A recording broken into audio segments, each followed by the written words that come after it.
Assalamualaikum warahmatullahi wabarakatuh. Perkenalkan, saya Hari Atmami, dosen dari Program Studi Desain Komunikasi Visual Universitas Aisyah Bandung atau bisa disebut dengan Unisa Bandung. Di sini saya mengampu mata kuliah DKP Identitas Visual dengan bobot 4 SKS semester 4 dan tingkat 2 gitu ya. Mata kuliah DKP Identitas Visual ini adalah mata kuliah yang berisi tentang pengetahuan dan penerapan secara komprehensif dalam bentuk studio perancangan logo gitu ya, dan sistem identitas visual atau visual identity gitu. Serta penerapannya pada berbagai media secara integrasi bagi produk komersial maupun jasa gitu. Dan di mana di sini kita mengembangkan produk komersial ini dengan kemungkinan secara perancangan medianya yang komprehensif atau media inovasi dengan menciptakan identitas merek. Adapun beberapa dari CPL yang di mata kuliah ini adalah yang pertama itu adalah menguasai pengetahuan pendukung keilmuan desain komunikasi visual, mencakup literasi, perumusan ide, manajemen desain, analisis visual, dan pengorganisasian dan wirausaha dengan konsep dakwah dari Aisyah Bandung gitu ya. Terus kemudian CPL 2 adalah mengkaji tentang implikasi pengembangan dan implementasi ilmu pengetahuan teknologi yang memperhatikan dan menerapkan nilai humaniora secara sesuai dengan keahlian berdasarkan kaidah tata cara dan etika ilmiah dalam rangka menghasilkan solusi gagasan, desain, dan kritik seni. Kemudian pada CPL 3 adalah merancang dan mengembangkan kompetensi dalam bidang desain komunikasi visual secara mandiri atau individual maupun bersama-sama atau teamwork.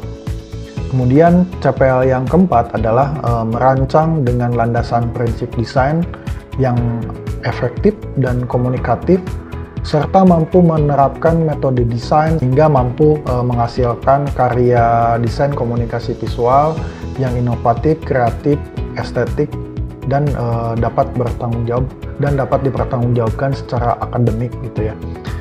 Kemudian ada beberapa juga dari CPMK yang diturunkan dari CPL. Yang pertama itu adalah mahasiswa memahami logo dan identitas visual serta contoh implementasinya seperti apa. Kemudian mahasiswa dapat melakukan analisa pada beberapa contoh studi kasus logo dalam visual identitas.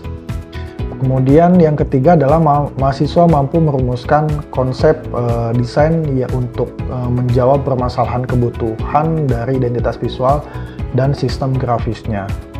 Kemudian yang keempat adalah mahasiswa mampu mengembangkan gagasan desain logo dan identitas visual yang sesuai dengan corporate program yang ditetapkan. Kemudian yang kelima adalah mahasiswa mampu membuat GSM atau Graphic Standar Manual sebagai pedoman penerapan logo dan identitas visual sistem secara terintegrasi. Kemudian yang keenam adalah mahasiswa mampu mengimplementasikan logo dan visual identitas dengan berbagai media secara integrasi dalam bentuk model, mock-up, dummy, atau prototype. Terus kemudian yang ketujuh adalah mahasiswa mampu mempresentasikan desain logo dan visual identity system secara terintegrasi dalam wujud pamer. Pembelajaran di mata kuliah ini adalah mahasiswa menganalisis fenomena yang terjadi di UMKM sehingga mahasiswa melakukan riset secara real terhadap apa yang terjadi di UMKM dan bisa dihubungkan ke dalam dunia industri secara realitasnya. Mata kuliah ini juga mahasiswa melakukan metode pembelajaran berdasarkan studi kasus atau case study yang terjadi di lapangan seperti apa, yang dihadapi oleh UMKM seperti apa. Kemudian untuk referensi pada mata kuliah ini ada pun juga yang lebih utama adalah terhadap rujukan utama yaitu adalah Tom Hatzel atau Gene Grow yang berhubungan dengan advertising strategi. Terus kemudian Yongki Savanayong dengan bukunya yaitu desain komunikasi visual. Terus kemudian Aina Weller dengan desain brand identity. Terus kemudian juga didukung oleh jurnal atau penelitian dan PKM yang saya lakukan. Yang pertama pada tahun 2023 tentang perancangan identitas visual, Foundation for Changeless Competition di jurnal Askara, jurnal desain dan jurnal seni dan desain. Terus kemudian pada jurnal Dasar Rupa, perancangan identitas visual Muswil Muhammadiyah ke-21. Terus kemudian juga PKM integrasi mata kuliah DKP identitas visual dalam pemberdayaan UMKM untuk meningkatkan visual branding produk, jurnal Jurfikat Sinta 4 dipublish di Sinta 4. Kemudian PKM saya kolaborasi branding 50 tahun Sindang Eret, strategi sinergis antara dunia usaha dan akademisi dalam penguatan identitas budaya pada jurnal Jurfikat gitu ya. Terus kemudian di sini ada pun beberapa metode penelitian yang saya lakukan. Yang pertama itu adalah kehadiran 10%, terus kemudian sikap 10%, pengetahuan 10%, terus kemudian tugas mandiri 15%, kemudian UTS 20%. Nah, pada tahapan UTS adalah di mana mahasiswa ini adalah menganalisis terhadap UMKM. Jadi mahasiswa menganalisis atau mengobservasi fenomena yang terjadi di UMKM dengan analisis 5W1H, terus kemudian disandingkan dengan analisis SWOT terhadap pesaingnya seperti apa, sehingga menghasilkan sebuah positioning terhadap si UMKM yang dianalisis. Terus kemudian UAS pada UAS ini adalah mahasiswa membuat sebuah GSM atau grafik standar manual, yang dimana grafik standar manual ini berisi tentang panduan atau pedoman terhadap perancangan atau penerapan media promosi terhadap UMKM seperti apa. Mungkin itu dari pemaparan dari deskripsi mata kuliah yang saya ambil dari mata kuliah DKP Identitas Visual. Untuk video pembelajaran proses pembelajarannya sebagai berikut. Oke, assalamualaikum warahmatullahi wabarakatuh. Waalaikumsalam warahmatullahi wabarakatuh. Di sini ada yang tidak hadir? Siapa? 6 orang. Oke, nanti dikonfirmasi ya yang bersangkutan hadirnya kenapa gitu ya. Karena untuk mata kuliah ini cukup riskan jika ada mahasiswa yang tidak hadir ya. Oke, di sini kita akan membahas tentang mind mapping. Dari sebelumnya mungkin kalian pembahasan materi tentang apa saja yang ada dalam komponen-komponen visual identitas gitu ya. Di sini kita akan membahas tentang mind mapping. Yang pertama adalah teman-teman harus menentukan UMKM-nya gitu ya. Jadi ketika teman-teman melakukan sebuah observasi terhadap UMKM, apa yang ingin teman-teman lakukan? Yang pertama adalah teman-teman harus melakukan analisis 5W1H gitu ya. Nah, di sini yang pertama ini ada what gitu ya. Terlihat? Nah, di sini what. Jadi what ini menjelaskan tentang latar belakang atau apa yang menjadi ditanyakan kepada si UMKM, apakah misalkan penamaan ataupun misalkan tentang apa namanya tuh si nama produknya atau si brandnya itu apa gitu, dan lalu ke where ini lebih ke lokasinya di mana gitu, tempat, apakah si perusahaannya atau si UMKM ini di mana gitu diletakkan, atau misalkan ketika misalkan si UMKM atau si perusahaannya berhubungan dengan identitas, apakah itu email, telepon, itu juga perlu dicantumkan gitu. Terus kemudian kapan. Nah, kapan ini lebih menjelaskan kepada kapan gitu ya, kapan didirikannya atau kapan terkendala masalahnya, atau misalkan ya didirikan dan masalahnya kenapa gitu ya. Terus kemudian who ini lebih ke wilayah bagaimana segmentasinya. Teman-teman melihat ketika kita berbicara tentang brand gitu ya, tentu saja kita melihat segmentasi si brand itu seperti apa gitu. Apakah untuk anak kecil gitu kan secara demografi, atau orang dewasa gitu, range usianya berapa gitu. Terus kemudian geografis pun itu juga mempengaruhi di mana gitu kan, apakah di perkotaan, di desa, atau misalkan kayak gimana gitu. Terus kemudian secara psikografis atau gaya hidupnya seperti apa gitu. Itu juga menjadi titik bagaimana penganalisisan 5W1H. Terus kemudian why. Nah, why ini lebih ke permasalahannya kenapa gitu. Karena kita berbicara tentang visual identitas, tentu saja why ini menjawab tentang apa yang terjadi di dalam UMKM yang tidak mempunyai identitas visual atau logo, atau misalkan sudah punya tapi tidak relate atau tidak memenuhi komponen-komponen apa yang ada di dalam visual identitas gitu. Nah, lalu how ini lebih ke wilayah bagaimana teman-teman melakukan atau bagaimana cara teman-teman menyelesaikan solusinya gitu. Jadi ketika misalkan sebuah UMKM, misalkan UMKM-nya ini adalah seblak Maicih misalkan. Seblak Maicih ini misalkan tidak mempunyai logo. Nah, lalu bagaimana penyelesaian masalahnya? Ya tentu saja dibuatkan sebuah visual identitas gitu. Nah, itu untuk menjawab sebuah how gitu. Nah, kalau untuk how much di sini lebih ke bagaimana teman-teman mengelola permasalahan tentang bagaimana budgeting atau produksinya seperti apa. Ini berhubungan dengan internal, bagaimana si UMKM ini ingin mengembangkan brandingnya seperti apa, apakah skala kecil, menengah, atau besar. Tentu saja itu berhubungan dengan budgeting gitu. Nah, kemudian di sini dalam sebuah mind mapping ini di sini ada briefing gitu, atau misalkan teman-teman ketika melihat sebuah UMKM-nya itu seperti apa gitu. Nah, di sini briefing ini berhubungan dengan ini susunan pola atau timeline kerjanya teman-teman. Jadi misalkan dalam 1 bulan ini, dalam 2 bulan ini teman-teman ingin mengarahkannya kemana gitu, atau project apa yang teman-teman dilakukan selama misalkan dalam 1 bulan, atau dalam 1 minggu ini analisis data, kemudian selanjutnya apa gitu. Nah, itu adalah briefing yang harus di timeline kan seperti itu. Kemudian di sini dalam sebuah metode penelitiannya itu adalah bagaimana teman-teman menganalisis datanya, apakah berdasarkan kualitatif gitu kan, karena kualitatif kita berbicara tentang observasi, wawancara gitu kan, seperti itu. Nah, jika teman-teman memerlukan metode kuantitatif, ya itu bisa-bisa aja. Cuman kan kalau ketika kita berbicara tentang kuantitatif itu berhubungan dengan apa namanya itu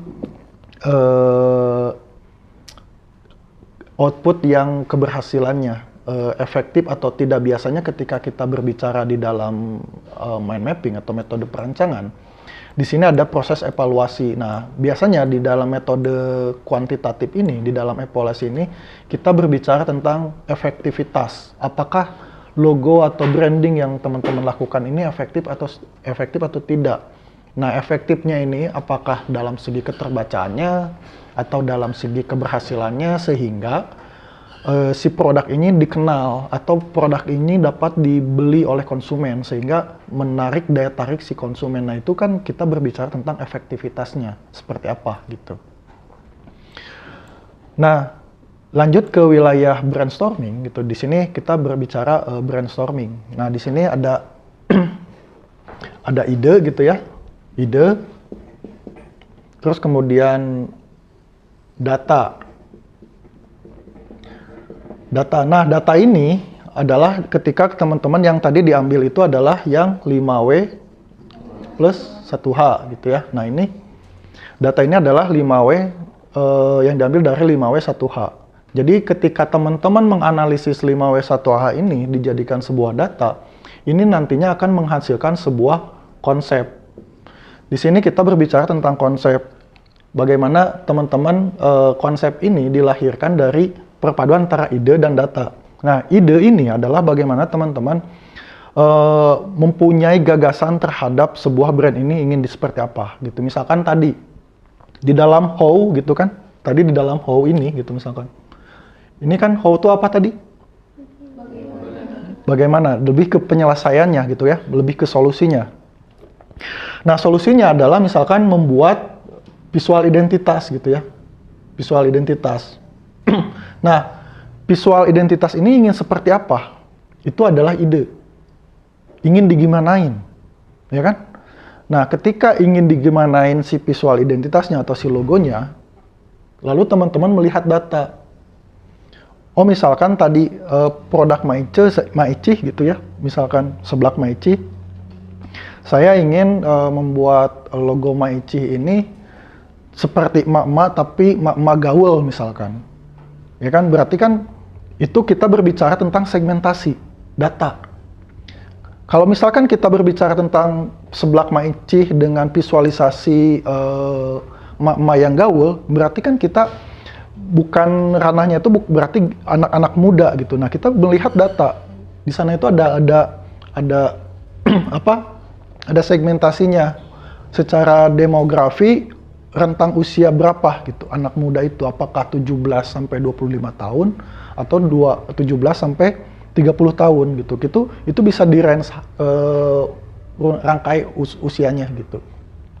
Terus kemudian ketika melihat misalkan tadi range usia, terus kemudian melihat gaya hidupnya gitu, secara psikografisnya seperti apa gitu. Apakah anak muda ini anak muda yang kayak gimana? Apakah anak muda yang misalkan suka mengemil gitu, atau anak muda apa gitu.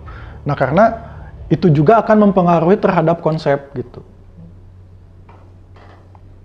Nah, sehingga di dalam sebuah konsep ini menentukan ini merek, logo, warna, icon, slogan, dan jingle gitu. Ini memberikan sebuah positioning si brand ini tuh diletakkannya tuh di mana gitu. Ketika kita berbicara tentang merek gitu kan, tentang penamaan. Tentu saja misalkan seblak Maici gitu ya. Seblak Maici apakah hanya sebatas seblak Maici gitu, atau mau ditambahkan dengan slogan atau tagline di sini. Misalkan seblak Maici untuk anak gaul, atau misalkan seblak Maici bisa dimakan kapan aja. Nah, itu bisa ditambahkan. Nah, di sini tagline ini adalah yang dimana si kalimat ini si kalimat yang dimana kalimatnya itu memposisikan terhadap sebuah brand. Kalian teman-teman tahu gitu kan teh botol sosro. Nah, apapun minumannya, apapun makanannya, minumannya teh botol sosro. Nah, itu kan adalah tagline yang dimana memposisikan sebuah teh botol sosro. Ketika makan apa aja ya minumnya teh botol sosro gitu. Nah, itu kan menjadi sebuah positioning bagaimana si sebuah brand ini dihidangkan atau dinikmatin itu ketika makan apa aja gitu. Maka dari itu ya kita berbicara tentang marketing juga gitu kan di sini tuh. Ketika ini tuh kita berhubungan dengan market gitu. Nah, ini market. Tentu saja si teh botol sosro pun pada akhirnya jualannya di tempat-tempat nongkrong gitu, seperti halnya makanan restoran hingga ke makanan yang sampai di bawah angkringan pun itu pasti ada teh botol sosro gitu. Maka dari itu ya coba teman-teman lihat di tempat makan pasti itu banyak sekali teh botol sosro gitu. Terus kemudian kemarin kita berbicara tentang logo gitu ya, tentang identitas visual sebuah si brandnya itu ya kita tidak lepas dari sebuah logo, karena itu adalah gambaran dari sebuah brandnya itu sendiri, sehingga kita bisa memahami icon-icon apa aja yang bisa memunculkan memori seorang customer atau seorang audiens ketika melihat sebuah logo. Misalkan melihat icon seperti ini gitu kan, orang pasti tahu bahwa ini adalah apa? Nike gitu. Itu hanya sebatas icon saja gitu. Orang bisa memahami itu. Atau misalkan ketika berbentuk dengan warna gitu kan, kita melihat warna. Warna, misalkan warna merah, itu identik dengan apa? Pedas. Terus? Panas. Terus? Apa lagi? Bahaya. Apa lagi? Emosi marah. Nah, itu kan juga mempersepsikan terhadap sebuah brand gitu. Nah, kenapa misalkan makanan cenderung identik dengan warna merah gitu. Nah, itu kan ada pengasosiasian gitu terhadap sebuah brand bahwa warna merah ini mengidentifikasi apa gitu. Terus kemudian icon, nah ini di sini itu lebih ke sosok gitu. Kenapa sih misalkan brand Nike ini identik dengan Messi gitu misalkan. Messi bukan sih? Nike itu Messi atau Ronaldo? Ronaldo. Adidas itu Messi ya. Nah, itu kenapa gitu. Dan itu adalah kedua brand yang saling berseberangan. Yang satu sosok Messi, yang satu sosok Ronaldo. Nah, itu kan untuk menjaring sebuah customer atau pelanggan loyal customer gitu. Bagaimana orang yang fans terhadap Ronaldo, orang yang fans terhadap Messi gitu. Nah, itu kan pasti ada yang seperti itu juga, walaupun sebetulnya ya yang namanya Nike dan Adidas adalah ya peralatan olahraga, tapi kan di dalam segmentasi bola pun dipisahkan seperti itu. Bagaimana persaingan antara kedua perusahaan ini pun cukup ketat gitu. Bagaimana mengangkat sebuah icon atau brand ambassador gitu. Terus kemudian jingle ini menjadi penting gitu. Kenapa? Ya karena ketika kita berbicara tentang sebuah brand, tentu saja harus ada sebuah memori. Memori itu bukan hanya sebatas apa yang dilihat, apa yang diraba, apa yang dirasa. Karena ketika kita berbicara tentang visual branding, itu kita berbicara tentang apa yang dirasakan oleh seluruh indera gitu. Jadi yang dilihat misalkan, oh logonya seperti itu. Gitu. Terus kemudian melihat warnanya, oh warnanya seperti itu, oh bentuknya seperti itu apa yang dilihat. Gitu. Terus kemudian apa yang diraba atau yang dirasa itu adalah treatment terhadap produknya. Misalkan ketika makanan, oh seblak Ma Icih mah misalkan pedasnya ada rasa cikur gitu. Oh seblak ini mah pedasnya nggak ada cikur tapi lebih ke asin tapi pedas gitu. Seperti itu. Terus kemudian misalkan produk yang lainnya itu seperti apa gitu. Nah, si jingle ini adalah untuk lebih kepada penglihatan indera pendengaran gitu. Misalkan Indomie gitu kan. Indomie kan ada jinglenya juga kan. Ya walaupun sebetulnya itu tagline dijadikan jingle. Indomie seleraku itu kan adalah sebuah nyanyian. Nah, itu kan semakin orang menyukai brand itu, semakin orang juga mendengar apa yang dinyanyikan oleh si brand itu. Sehingga itu tuh untuk menstimulus bagaimana orang-orang itu tetap loyal terhadap sebuah brand gitu. Makanya jingle ini menjadi penting juga bagaimana si brand itu bekerja gitu. Kemudian di sini ada tahap implementasi gitu ya. Nah, ini di implementasinya ini adalah bagaimana penempatan teman-teman terhadap sebuah karya gitu ya. Apakah misalkan ke dalam saluran media gitu dan bagaimana strategi visualnya dan bentuk visualnya gitu. Seperti itu. Oke, sejauh ini ada yang ingin ditanyakan terkait bagaimana teman-teman menganalisis data, tapi untuk langkah pertama sih sebenarnya untuk di pertemuan ini kita lebih fokus di 5W1H dulu gitu. Jadi teman-teman menganalisis si UMKM-nya seperti apa, jadi dari mulai what, where, when, why, how gitu. Nah, ini analisis SWOT ini diperlukan jika teman-teman merasa perlu adanya analisis berdasarkan pesaing gitu. Apakah misalkan si seblak Ma Icih ini mempunyai pesaing atau enggak. Nah, pesaing ini adalah bagaimana teman-teman menentukan positioning seperti itu. Oke, sejauh ini untuk penjelasan dari bagaimana pembuatan mind mapping ini ada yang ingin ditanyakan? Ada yang tanyakan nggak? Kita ada segmentasi demografis, geografis, sama yang gaya hidup. Nah, yang maksud gaya hidup itu gaya hidup di target market yang tentang usia itu atau gaya hidup yang di daerah situ. Oke, gini. Ketika kita berbicara tentang demografis, kita berhubungan dengan usia. Ya, geografis berhubungan dengan lingkungan, ruang lingkup. Nah, kalau psikografis itu berhubungan dengan bagaimana pola hidup atau gaya hidup. Misalkan gini, kita berbicara tentang susu. Ya, susu itu kan banyak, ya kan? Susu untuk anak-anak, susu untuk apa? Orang tua, untuk yang hamil, dan bahkan lagi sekarang ada susu untuk misalkan orang yang ingin fitness gitu, ya kan? Nah, masuknya ke whey protein, nah itu kan bagian dari susu gitu. Nah itu kan jadi gaya hidup juga, dan bahkan ketika kita berbicara tentang identitas, orang yang mempunyai gaya hidup sehat itu pasti memperlihatkan atau melihat si komposisi ketika kita berbicara tentang makanan gitu ya. Kita berbicara tentang makanan, otomatis dia melihat komposisi apa yang ada di dalam makanan itu. Dan itu kan sebetulnya bagian dari gaya hidup juga gitu.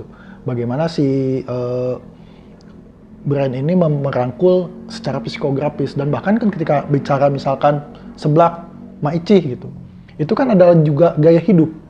Gaya hidupnya apa? Orang yang menyukai bukan seblak, makanan pedas, ya kan? Orang yang menyukai makanan pedas. Berarti kan orang yang menyukai makanan pedas ini adalah segmentasinya bisa dikerucutkan, apakah itu secara gender ataupun secara usia gitu. Dan kan nggak mungkin juga anak kecil itu makan pedas gitu. Nah itu, maka dari itu kan psikografis ini adalah gaya hidup bagaimana si orang ini melihat si brand ini tuh seperti apa. Misalkan seperti Adidas. Orang yang melihat atau memakai Adidas itu adalah orang yang menyukai olahraga gitu. Bahkan walaupun sebetulnya si produknya itu ada yang secara brandnya itu adalah untuk keseharian, seperti itu. Ada lagi? Bapak, kan biasanya kalau warna itu buat mencerminkan suasana gitu, kayak merah misalnya bahaya atau gimana gitu. Tapi kenapa ada beberapa produk yang ngambil warnanya itu kayak bersimpangan gitu. Misalkannya Mixu kan produk es krim sama teh, tapi dia ambil warnanya itu warna merah, itu kenapa gitu Pak? Ya gini, kan kita berbicara tentang warna itu adalah multitafsir. Ketika kita berbicara tentang warna merah, apakah warna merah selalu identik dengan bahaya gitu? Tidak kan? Misalkan gini, ketika teman-teman melihat cabai, oh bahaya jangan dimakan. Apakah berpersepsi seperti itu? Enggak kan? Melihat apel warna merah, oh bahaya jangan dimakan karena warnanya merah. Jadi ketika kita berbicara tentang cara berpikir manusia itu kita bisa mengidentifikasi. Misalkan gini, ketika saya mengacungkan tangan, apakah saya ngajak berantem? Padahal kan saya ngajak berantem kayak gini. Ya kan? Nah itu gitu. Jadi kan ketika kita berbicara tentang sudut pandang, itu kita berbicara tentang multitafsir.